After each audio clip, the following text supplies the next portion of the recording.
Ahora tengo 84 años y he estado pensando en algo que me asusta más que la propia muerte. No sé quién soy. Nunca lo supe.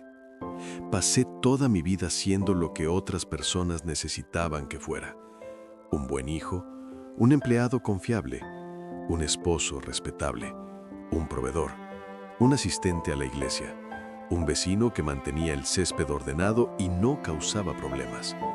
Interpreté cada papel a la perfección, pero en algún punto del camino perdí de vista la persona que había debajo de todo eso. O tal vez nunca le permití existir en primer lugar. Cuando era joven, quizá a los 22 o 23 años, tenía momentos en los que sentía algo moverse dentro de mí, un impulso hacia algo que no podía nombrar. Caminaba de regreso del trabajo o estaba acostado en la cama por la noche y pensaba en hacer algo diferente, algo que se sintiera más como yo, pero no sabía qué significaba eso, así que lo reprimía. Mi padre trabajó en la acería durante 40 años. Llegaba a casa cansado, cenaba, leía el periódico y se iba a la cama. Eso era lo que hacían los hombres. No te sentabas a preguntarte quién eras. Trabajabas, proveías, cumplías con tu deber. Eso fue lo que aprendí. Eso fue lo que creí. Conseguí un trabajo en una compañía de seguros justo al salir de la universidad. Era estable, respetable. Mi madre estaba orgullosa. Le decía a todos en la iglesia que su hijo tenía una carrera de verdad, que usaba traje para ir a trabajar.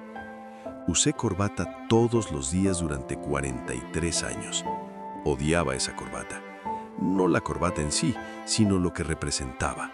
La presión alrededor de mi cuello, el uniforme, la expectativa de presentarme y ser la misma persona todos los días, sin hacer preguntas.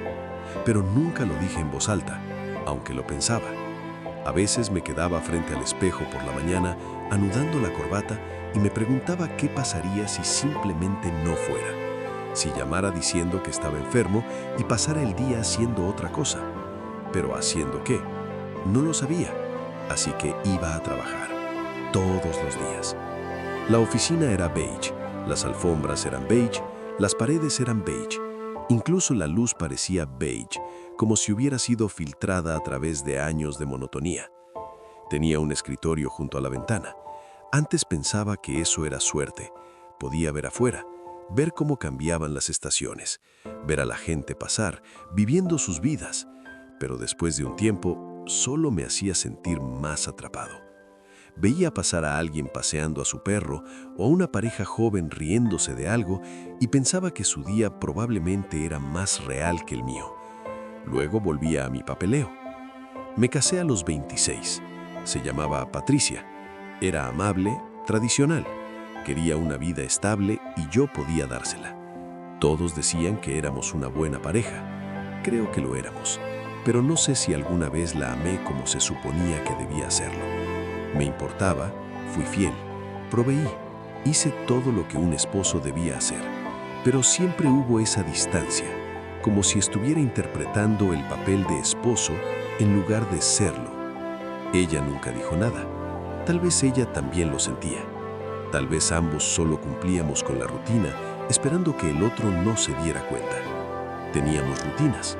Yo llegaba a casa a las 6:15 cada tarde. Ella tenía la cena lista a las 6:30. Comíamos, hablábamos del clima o de algo que había hecho alguno de los vecinos o de lo que pasaban en la televisión.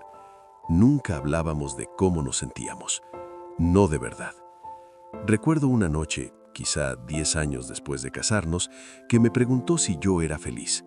Estábamos lavando los platos. Yo secaba. Ella estaba en el fregadero con las manos en el agua jabonosa, sin mirarme. Dije que sí. Ella asintió. Nunca volvimos a hablar de eso, pero ahora pienso en ese momento. Pienso en cómo estaba buscando algo, en cómo me estaba dando una oportunidad de ser honesto. Y yo la cerré, porque no sabía cómo ser honesto. Ni siquiera sabía cuál era la verdad. Tuvimos 2 hijos. Fui un padre decente. Fui a sus actos escolares, pagué su educación. Les enseñé a ser responsables, a trabajar duro, a hacer lo que se esperaba de ellos. Les di las mismas lecciones que yo había aprendido.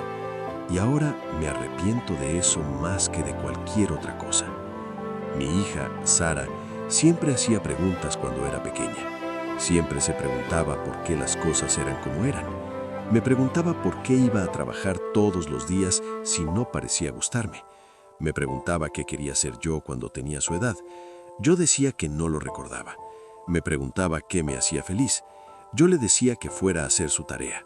La apagaba cada vez, porque no tenía respuestas y tenía miedo de que si empezaba a hacerme esas preguntas a mí mismo, todo se desmoronaría. Mi hijo Michael era más callado, más parecido a mí. Observaba y aprendía. Veía cómo yo me movía por el mundo, con cuidado, con educación, sin hacer molas, y hacía lo mismo. Recuerdo su 10º cumpleaños. Estábamos en el coche, a camino de uno de sus partidos de béisbol. Me preguntó qué quería ser yo cuando era niño. No pude responderle. Me quedé ahí, con las manos en el volante, tratando de recordar si alguna vez había querido algo. Dije algo vago sobre querer ayudar a la gente, pero la verdad es que no tenía ni idea. Había pasado tanto tiempo haciendo lo que se suponía que debía hacer que nunca me detuve a preguntar qué quería. Me miró como esperando más. Cambié de tema. Todavía puedo ver su cara en el retrovisor, la forma en que asintió y miró por la ventana, como si hubiera aprendido algo importante. Ese fue el momento en que le enseñé a dejar de preguntar. Pasaron los años, me ascendieron algunas veces, compramos una casa más grande en un vecindario con mejores escuelas. Tomábamos vacaciones en el mismo pueblo de playa cada verano, íbamos a la misma iglesia todos los domingos.